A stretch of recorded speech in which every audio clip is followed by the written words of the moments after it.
So in your Google navigation settings, there is one called Map Display and Map North Up. Let me show you what happens when you're navigating if it's set to Map North Up.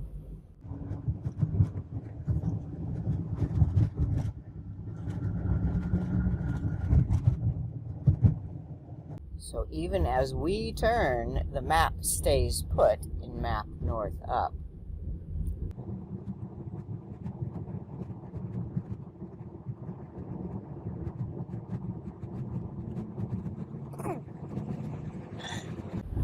As opposed to if I turn off that setting by tapping on the up arrow, settings, turn off Map North Up.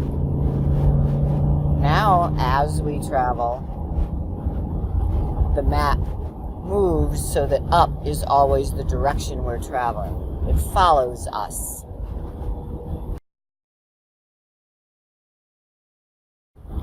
But if I should ever want to get my bearings of where we are, zoom out and see it in Map North Up, I can just tap this little curly arrow button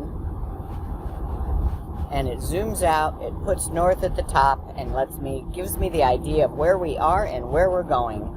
Then I can go back to recenter and it's in follow me zoomed in mode again. Navigation view, I call this.